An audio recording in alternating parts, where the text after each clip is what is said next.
Sociología de la Libertad. Manifiesto por una civilización democrática. Tomo 3. Escrito por Abdullah Öcalan.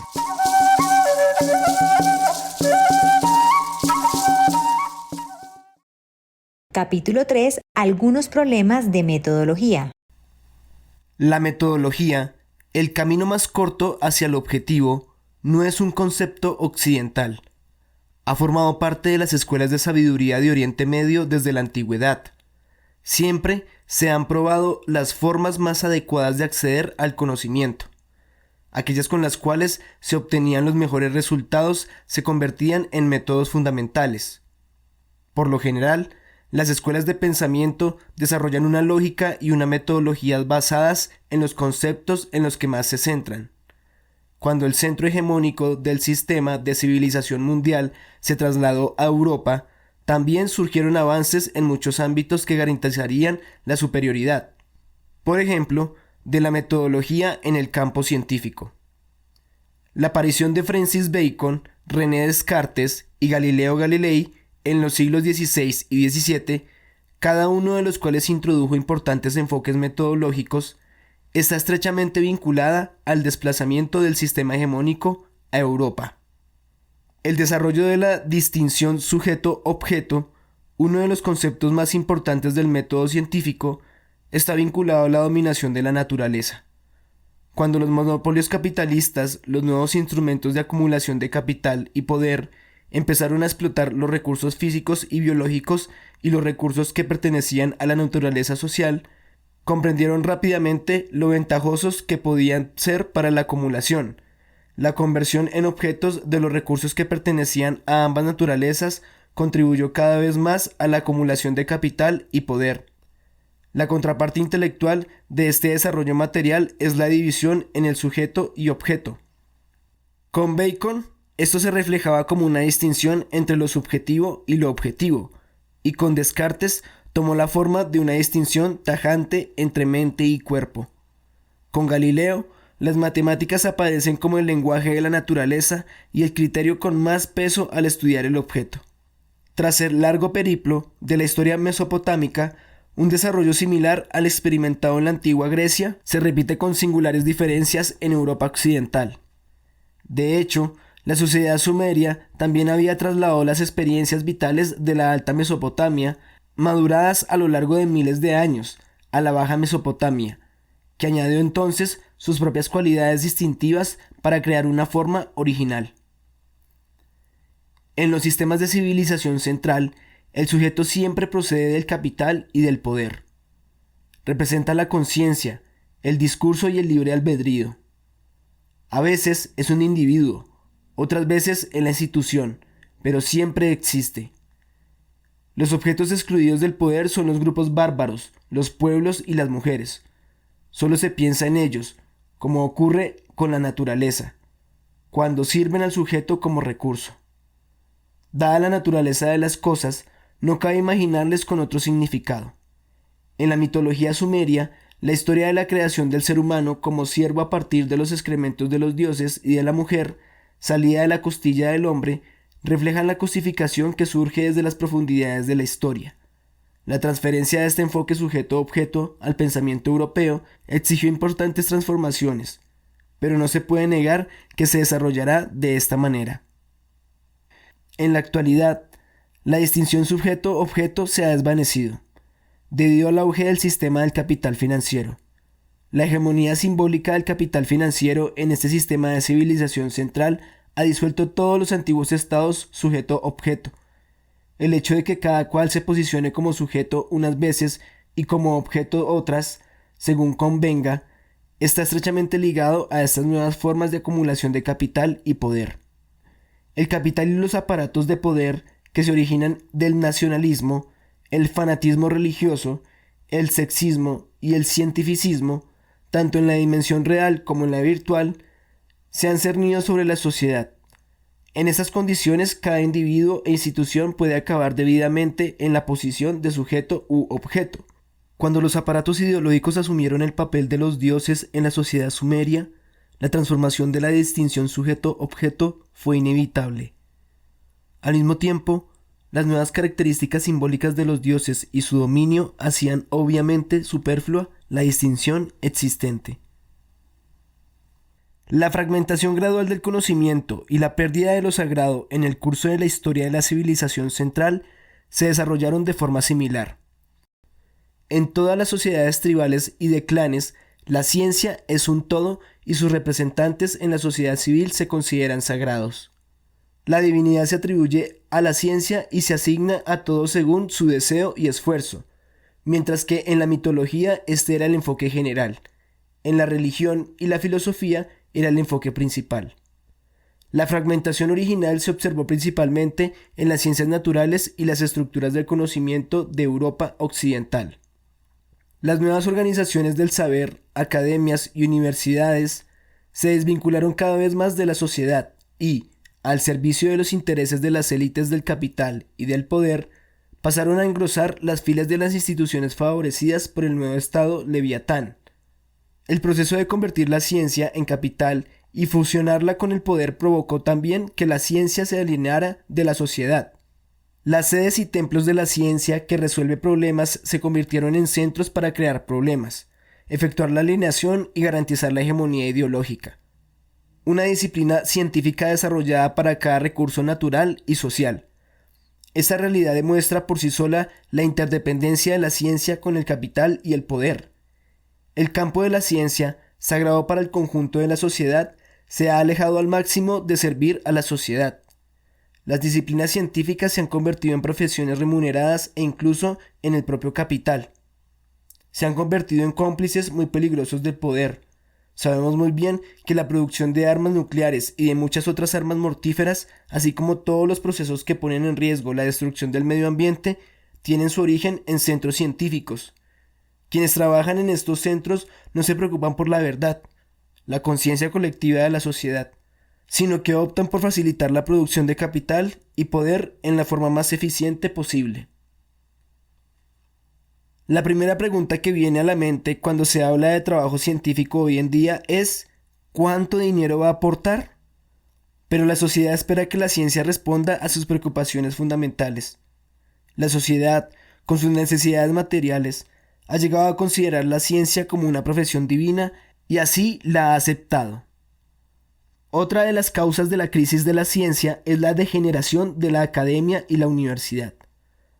La historia del conocimiento ha sufrido una transformación relacionada con la historia de la civilización y no ha podido escapar a su parte de la crisis general del sistema. Aunque fue concebida como herramienta para resolver problemas, la ciencia se ha convertido en la principal fuente de problemas. El resultado es la fragmentación de la ciencia, su desintegración y el caos. Es necesario conocer bien las distintas naturalezas, la primera, la segunda y la tercera.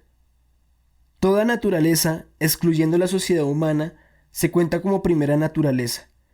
El concepto de primera naturaleza es contradictorio en sí mismo. En primer lugar, hay una variedad infinita de distinciones, como animado, inanimado, plantas, animales, incluso física-química. Y, si damos un paso más, la materia visible e invisible y la energía, materia, se vuelven concebibles.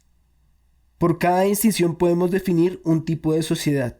Cuando examinamos más de cerca las formas de abordar la cuestión de las naturalezas, descubrimos que están profundamente influidas por la distinción sujeto-objeto. Conviene subrayar que no se trata de distinciones sólidas, o al menos solo lo son de forma condicional. La sociedad humana, como segunda naturaleza, representa sin duda una etapa muy importante del desarrollo natural y presenta ciertas particularidades. Más que naturaleza separada, es más bien una etapa diferente de la naturaleza. La característica distintiva más importante de la naturaleza social es su capacidad intelectual, que es también flexibilidad y habilidad para construirse a sí misma. Sin duda, la primera naturaleza también tiene capacidad intelectual, flexibilidad y habilidad para construirse a sí misma, pero comparada con el funcionamiento de la naturaleza social, la lleva a cabo de manera muy lenta y requiere mucho trabajo. Me parece muy importante que se teorice la naturaleza de la sociedad en su conjunto, Y aunque esta era la prioridad de la sociología temprana, con el paso del tiempo, el análisis de las partes y las estructuras fueron tomando el monopolio, al igual que hemos observado en los análisis de otras naturalezas. Además, distinguir entre la base y la superestructura de la sociedad, fragmentarla en economía, política y poder, dividirla en estratos y etapas como la sociedad comunal primitiva, la sociedad esclavista, el feudalismo, el capitalismo y el socialismo o el comunismo, solo puede producir resultados significativos si somos extremadamente conscientes de la diversidad. Ningún análisis de un estrato, parte o estructura puede sustituir a un enfoque teórico holístico. Se podría decir que ningún filósofo o sociólogo ha sido capaz de superar el enfoque holístico de Platón o Aristóteles. Incluso las interpretaciones holísticas de los sabios y profetas con raíces en Oriente Medio, o en Oriente en general, son más instructivas y socialmente útiles que las de filósofos y sociólogos de la modernidad capitalista. Estas interpretaciones tienen valor porque representan un enfoque más progresista y sofisticado. Debemos hacer especial hincapié en que el papel más importante a la hora de hacer ineficaz el enfoque teórico holístico lo desempeñan los aparatos de acumulación de capital y poder. Existe una necesidad urgente de una nueva metodología, un enfoque teórico profundo que pueda utilizarse para examinar la sociedad humana. En particular, debemos comprender que los métodos sociológicos abruman con su abuso de cifras y ocultan la verdad en lugar de revelarla. No exagero cuando digo que la sociología actual oculta la verdad más de lo que lo hicieron nunca las mitologías. Además, los retales de verdad que se desprenden de las mitologías se acercan más a lo humano que lo que traen las sociologías de la modernidad capitalista. Las ciencias sociales son, sin duda, importantes, pero es difícil llamarlas ciencias en su estado actual. El discurso sociológico existente apenas expresa significado alguno más allá de la legitimación de la modernidad oficial. Es necesaria una revolución científica radical y una nueva manera de concebir la metodología.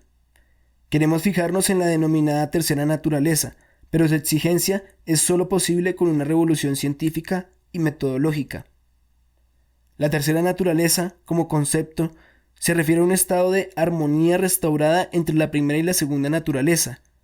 Lograr una síntesis de la naturaleza social con la primera naturaleza requiere un paradigma teórico y revolucionario y una revolución práctica radical. En particular, superar el sistema mundial capitalista o modernidad capitalista, la etapa actual del sistema de civilización central, sería un logro decisivo.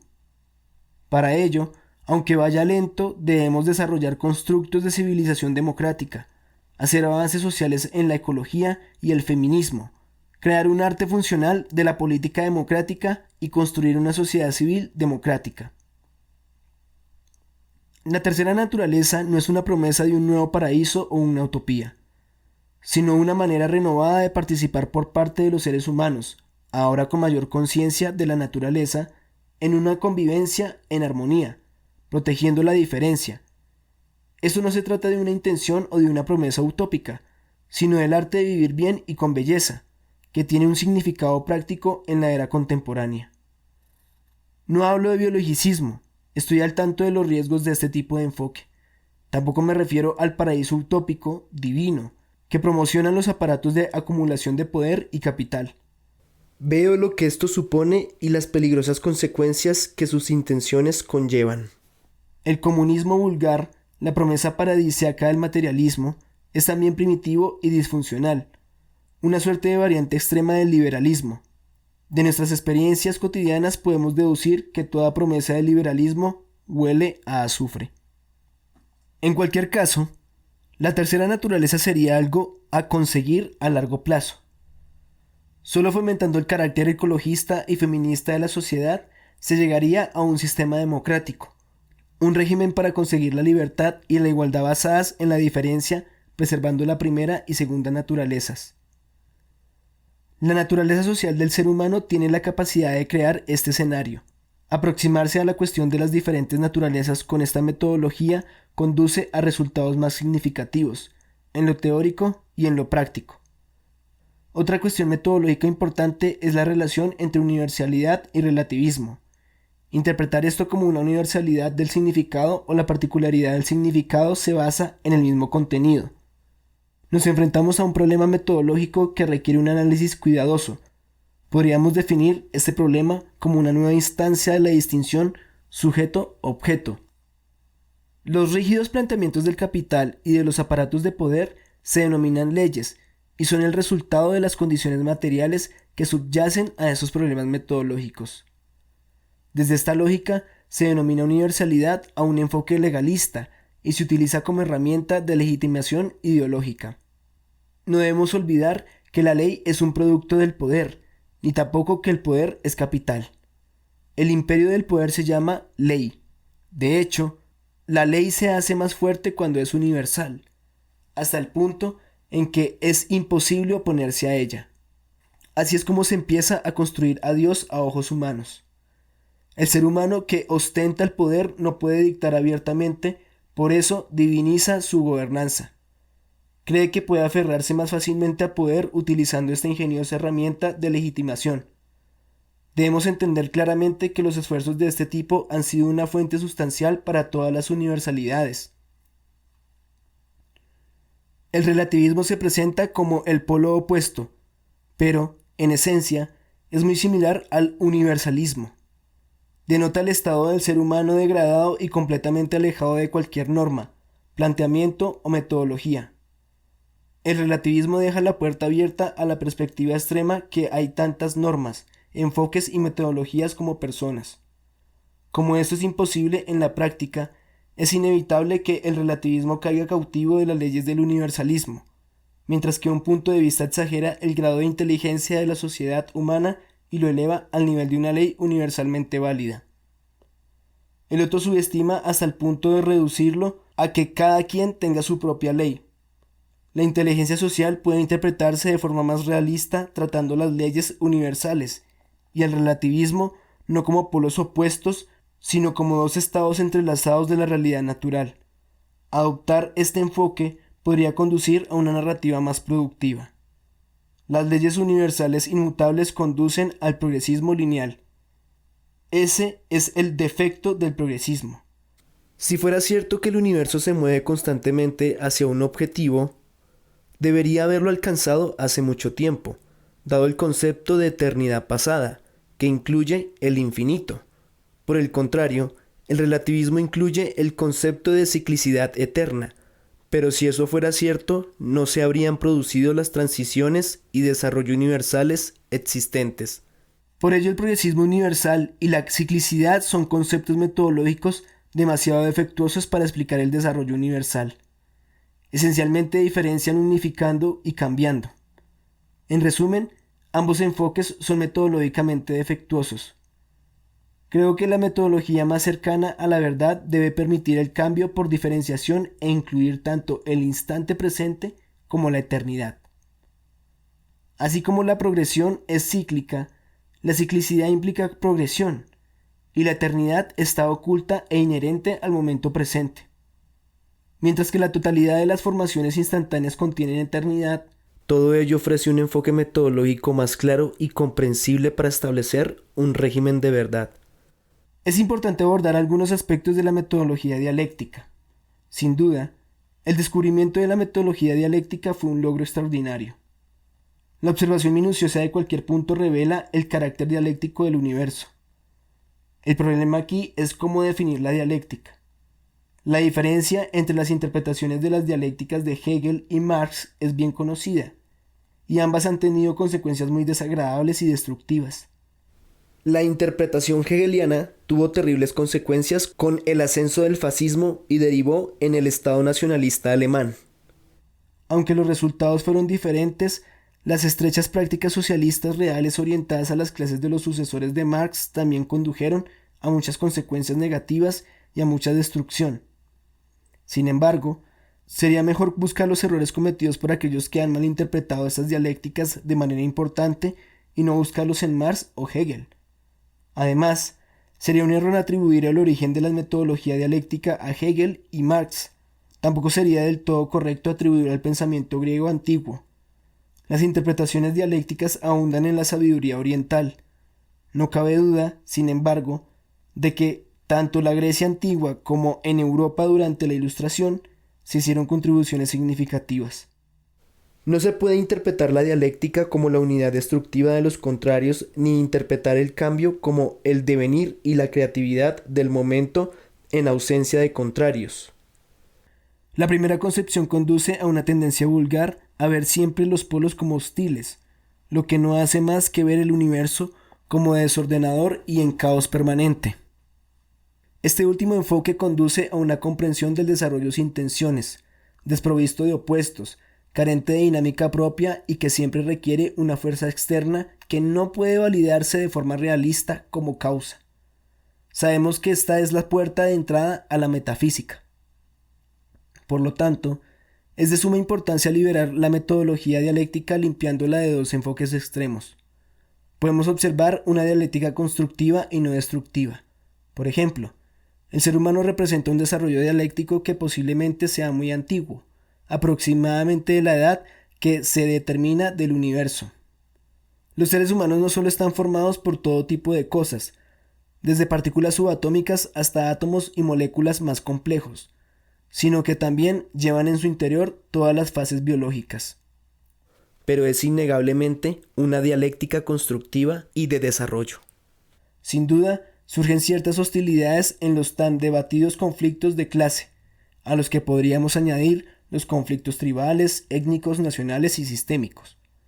Pero es posible resolver esas contradicciones y encontrar una solución en el espíritu de la dialéctica recurriendo al extraordinariamente flexible poder intelectual de la sociedad y no mediante masacres. La naturaleza tiene muchas soluciones de este tipo. Al intentar explicar mejor esta evolución, los ideólogos, quizá contra su voluntad, no han podido evitar llegar a resultados contrarios. El hecho de que a menudo se encuentren en esta situación indica la importancia permanente de interpretar la propia metodología dialéctica. Para evitar que se comprenda la dialéctica de manera incorrecta, debemos interpretar brevemente la dialéctica en comparación con la metafísica. Sin duda, el planteamiento más improductivo de todos los tiempos ha sido la búsqueda metafísica de formación de un creador en el exterior. La filosofía, la religión y el cientificismo positivista derivados de este enfoque han creado un sistema de colonialismo intelectual en toda regla. Quizá la naturaleza no necesitará un creador externo y, si necesitará algún tipo de creador, sería, sin lugar a dudas, un creador interno. Sin embargo, podemos argumentar fácilmente que la metafísica impone regímenes coloniales intelectuales, que se asemejan a un creador externo sobre la inteligencia de la naturaleza social. En este sentido, es esencial que critiquemos y superemos la metafísica. Sin embargo, lo que quería abordar se refiere a otro aspecto de la metafísica. Me refiero al hecho de que el ser humano no puede existir sin la metafísica. La metafísica a la que me refiero aquí son las creaciones culturales de la sociedad humana, mitología, religión, filosofía y ciencia, así como todo tipo de arte, política y técnicas de producción. Los sentimientos de bondad y belleza no tienen contrapartida física, son valores específicos del ser humano. La moral y las artes en particular son valores metafísicos. Lo que necesitamos dilucidar aquí no es la contradicción entre metafísica y dialéctica, sino la distinción entre creaciones metafísicas positivas y bellas y creaciones metafísicas negativas y feas. De nuevo no hablo de las dicotomías de religión y ateísmo o filosofía y ciencia, sino de creencias, verdades y hechos religiosos, filosóficos y científicos que hacen la vida más llevadera y atractiva. No olvidemos que la naturaleza escenifica una gran obra de vasto esplendor que se despliega ante los propios ojos de la humanidad.